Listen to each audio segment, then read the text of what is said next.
Hey guys, welcome back to my channel. If you are new here, my name is Lori and I specialize in doll art. I do all kinds of art, but mainly my focus is on dolls. So if you like that sort of thing, please hit that button. Today the video is going to be about Caledon Hockley, portrayed by the most very handsome Billy Zane.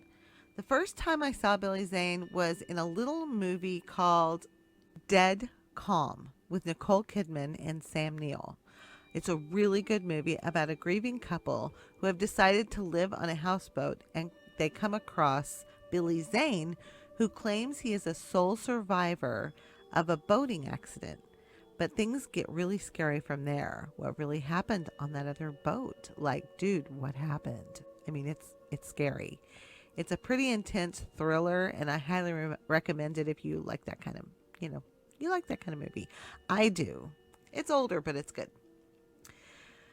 This Billy Zane character that I'm doing, though, is not that one. He's the one from the very famous movie Titanic that was written and directed by James Cameron. I think we all know this movie because it's one of the highest grossing movies of all time. He happens to be one of my all-time favorite directors. I read somewhere that he saw Billy in the movie The Phantom, in which Billy played a superhero. I think I saw that movie back in the 80s or something like that. I don't remember. Anyway, maybe it was the 90s.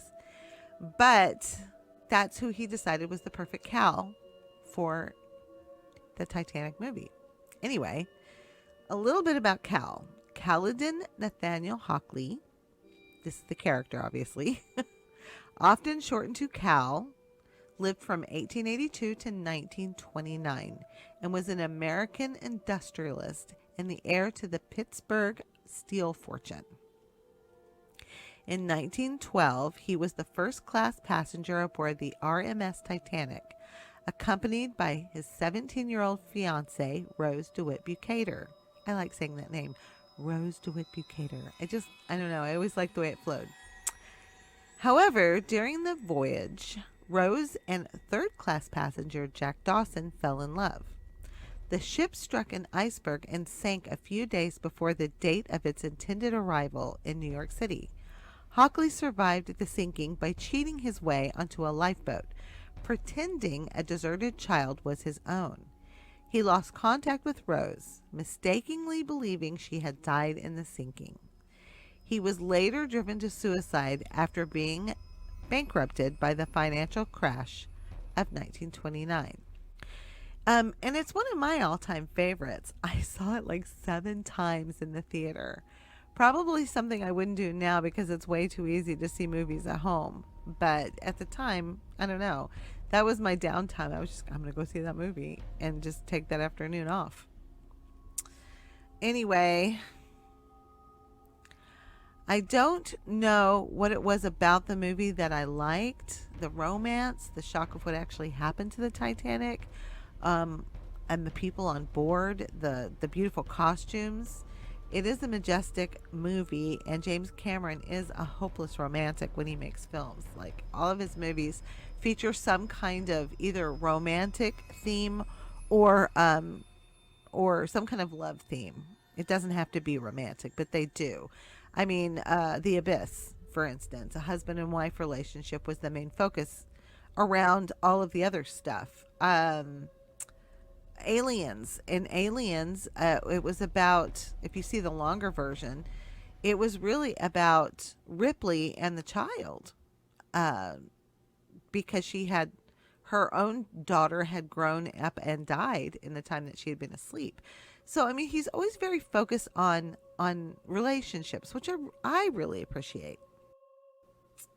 So, let's talk about the doll now. Now that we've gotten pretty deep into the video, let's talk about this doll. This doll was a commission, and the client had an Edward from Twilight by the Tonner Doll Company. He gave me 2 choices of characters. I don't remember the other character anymore, but I thought I could get Cal out of the Edward. Lord, did I really give myself a task, because it was much harder than I anticipated.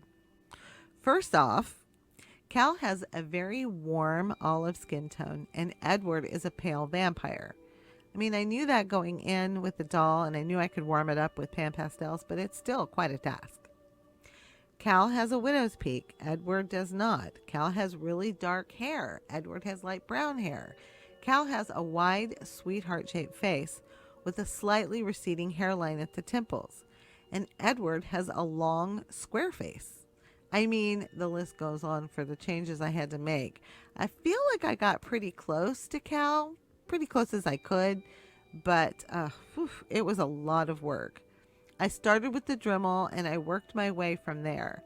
Skin tone changed with PanPastels, hair dyed from brown to black brown, added widow's peak, and then I rooted some hair on the side to make it kind of look like a receding hairline. Then I ended up kind of making his head a little bit more narrow at the brow than I wanted it to be because it's pretty wide up there. I just slicked back the hair and did the repaint, and I mean, I worked my ass off on him. He took a long time, but in the end, thankfully, the client was happy with him, and I was pretty happy with him too. The one thing that the Edward doll had that I was kind of focusing on was, besides the fact that he had a good, his mouth was good and his nose was kind of squishy, like a boxer's. And that worked in my benefit. Okay, I had to fuel up on some caffeine before we started talking a little bit more about Billy Zane, because I had to do a little research on him and found I just didn't know a lot about him.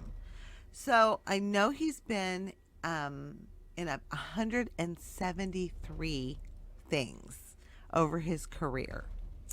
He's working on a movie now, or I don't know if it's in pre or post. I forgot to look at that part, but he's playing Marlon Brando, which I think is an excellent cast, in a movie called Waltzing with Brando. I think that'll be really cool, and he'll be great in that. But he got his start in Back to the Future, where he played a character named Match, and he was one of Biff's gangs. I wonder if I remember. I mean, I've seen him in it. I pointed it out. Like, my husband and I have been, oh, look, there's Billy Zane. He's been in a ton of TV shows like Twin Peaks, Charmed, Samantha Who, and most recently he played himself in The Boys. That's on Prime. If you haven't seen it, it's pretty awesome. And just, I don't know, so many movies. I wouldn't sit here and try to name them all, but 173. So that is a lot. He was born in 1966 in Chicago, and he has Greek ancestry, but you can tell that, like, he looks Greek to me. His family, well, his parents rather, were both actors, and he has a sister named Lisa Zane, who I've never seen. I'm gonna look her up and put a picture of her here, but she's also an actor and a singer, and who knows, maybe I've seen her before and I just didn't know it was his sister. So I'm gonna find a picture of her, like I said, and put it here. He went to Parker High School in Chicago, and both Daryl Hannah and Jennifer Beals went to the same school, I think before him, the same high school. But right after, or soon after graduating high school, I guess, he went on to California, and in only 3 weeks, I mean, it's his looks, let's face it, he got a role in Back to the Future. Plus, I said before that his parents were actors, amateur, sure, but so he had a little bit, maybe he's got just a little bit of that blood in him. And his sister's an actor too, so it's a family thing. He went on to do movies such as Critters in 1986. I never saw that movie. And of course, the one I told you about earlier, the Australian movie, Dead Calm. And he met his first wife there, well, his only wife, I guess, because he hasn't gotten married yet. Lisa Collins was her name. But they got married in 1989, and then they got a divorce in 1995. But now he's engaged to an American model named Candace Neal, and they have 2 girls together. Here's a fun fact that I didn't know about Billy Zane, and I'll put some pictures up. But he is an abstract expressionist painter, and he's had apparently a lot of shows and group exhibits and stuff like that. So that's really cool. For Titanic, he was nominated as Best Villain for the MTV Movie Awards, and also he was nominated for a SAG Award. I forgot to look to see if he had won any awards at all in his career. I'm sure he has at some point, but I forgot to look. Maybe I'll pop it up here on the screen if he did. I'll look it up. But his experience on Titanic, he said, as far as like Kate Winslet and Leonardo DiCaprio, he said they were both like super gifted and grounded actors, and that he was still close to both of them, but specifically more toward, closer to Leo. But he said that working on Titanic, because of the length and just the pure ginormousness, I'm making up a word, of the project, that it was just a real bonding experience. And it was a wonderful bonding experience. He also said James Cameron was excellent, and he was a pleasure to work with, and that he appreciated his personal commitment to excellence. But as far as his character Cal, when asked about that, he said he felt like Cal kind of got a bad rap because he really was a product of that time. He was sort of raised that way. He said he was a bastard. Sure, he was. But he was a tragic bastard and just a mirror of the things around him, the way he was raised, his just upbringing. But that he, as a character, as he was playing his character, his heart was really broken by Rose, and he was ill-equipped to handle her fierce independence. He was also trying to provide for her, and he was a romantic. Like, he tried to be a romantic with her, but she broke his heart, and it just pissed him off. He was confused by her behavior toward him, and he loved her, and he didn't understand. He said his character truly loved her character, and it was intended that the audience perspective of Cal to be what it was. Like, the reaction was the desired reaction, but that was the character's background and feelings. He was truly hurt by her. If you can't see that, back then it was just a different time, and women didn't have a lot of rights. And Rose was very independent for that time. Anyway, fans most quote him from the movie for the part where he says, "I put the diamond in the coat, and I put the coat on her," which is one of my favorite lines too. I mean, I agree, it's one of my favorite. And then, of course, Rose's, "You unimaginable bastard." That one too, that's a good one. He's also been asked about his opinion of whether both characters, because it's one of the most popular questions, would they both fit on the door? And he says, yes, he thinks Jack could have fit on the door with Rose, but that Jack was being chivalrous because, again, that was what you did in those days, in that time. Chivalry would override his own personal safety and, put the women and the children first on board. That was just the sign of the times. People would put families, I think children, obviously families would go now, but back in the day, women and children first.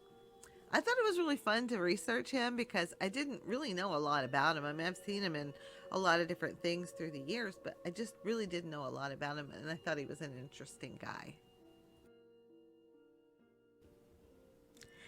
Thank you so much for watching this video until the end. If you like dolls and art, please like and subscribe for new videos every Friday. Comment below if there's something you'd like to see from me. Thank you so much. I will see everyone next week. Bye.